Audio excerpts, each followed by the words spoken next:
Padahal suka tiktokan bareng. Sosok Faiza Soraya, ibu yang meregang nyawa di tangan putri kandung masih SD, dekat dengan pelaku. Kasus pembunuhan yang terjadi di sebuah rumah di Jalan Dwi Kora, Kelurahan Tanjung Rejo, Kecamatan Medan Sunggal, Kota Medan, Sumatera Utara menghebohkan publik. Seorang ibu bernama Faiza Soraya, 42, meregang nyawa di tangan putri kandungnya sendiri yang masih duduk di bangku kelas 6 SD. Sas putri kedua Faiza Soraya diduga menjadi pelaku pembunuhan ini. Ia memiliki seorang kakak yang kini sudah masuk SMA. Menurut keterangan seorang tetangga rumah, Faiza Soraya dan keluarganya telah lama tinggal di kawasan Jalan Dwi Kora. Mereka sudah 20 tahun menempati rumah yang kini jadi lokasi pembunuhan tersebut. Sementara Sas awalnya diberitakan sudah sekolah SMP, namun belakangan diketahui jika ia masih menjalani tahun terakhir tingkat SD. Jadi anaknya itu masih SD kelas 6, memang badannya gede, besar.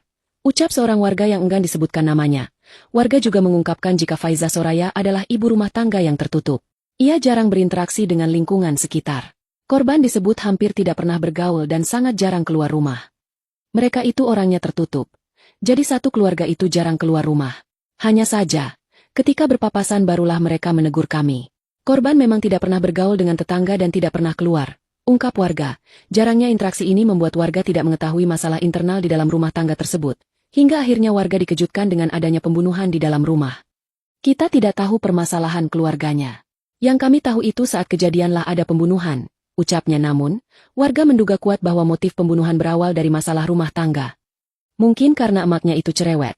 Jadi mungkin sakit hati. Padahal, sudah mau tamat sekolah pelaku ini. Dalam agama, keluarga mereka kuat. Katanya sering tiktokan bareng. Dalam banyak video yang beredar di media sosial, Faiza Soraya terlihat akrab dengan kedua anaknya sebelum peristiwa pembunuhan ini terjadi. Sebuah video yang direkam di tahun 2020 memperlihatkan Faiza Soraya sedang main TikTok bersama suami dan kedua anaknya. Di video itu, terlihat Sas yang ketika itu masih berusia 7 tahun. Ia terlihat memakai kaos warna hitam, berdiri di samping kakak perempuannya yang berhijab. Di foto lain yang juga beredar di medsos, tampak berpose akrab dengan sang ibu.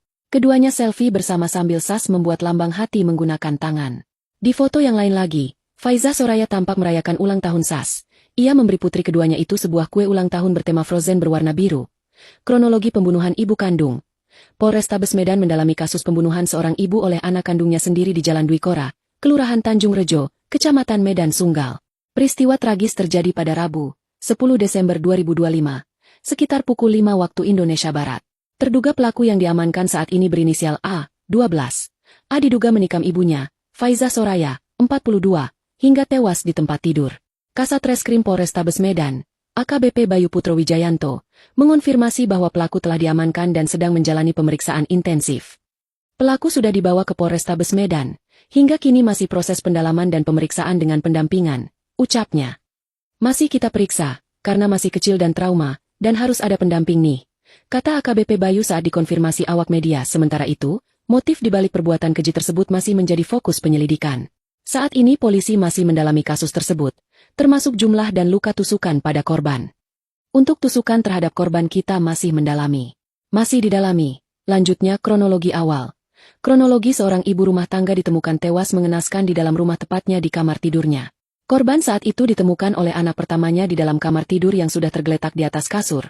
Sekitar pukul 5 waktu Indonesia Barat. Anaknya tersebut berteriak meminta pertolongan.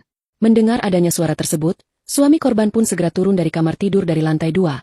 Ucap seorang warga, suami korban melihat istrinya sudah terkapar di tempat tidur langsung menelepon pihak rumah sakit Kolombia. Setibanya di rumah korban, seorang dokter langsung mengecek kondisi korban, namun nyawa korban sudah tidak tertolong. Korban ditemukan dengan kondisi di sekujur tubuh ada beberapa tusukan dan darah berceceran di lantai. Ujarnya warga. Hingga akhirnya suami korban menelepon petugas Polsek Medan Sunggal dan petugas tim Inafis Polrestabes Medan tiba di lokasi. Petugas tim Inafis pun langsung membawa jenazah korban ke Rumah Sakit Bayangkara untuk dilakukan otopsi lebih lanjut. Jenazah korban sudah dibawa ke Rumah Sakit Bayangkara Medan untuk dilakukan pemeriksaan lebih lanjut. Katanya, ia mengatakan, penyebab kematian korban masih belum diketahui, terduga anak kedua korban menjadi pelaku pembunuhan. Diduga anak keduanya yang melakukan pembunuhan terhadap ibu kandungnya sendiri. Lanjutnya, hingga kini anak kedua korban didampingi ayah kandungnya dibawa ke Polsek Sunggal untuk dilakukan pemeriksaan lebih lanjut.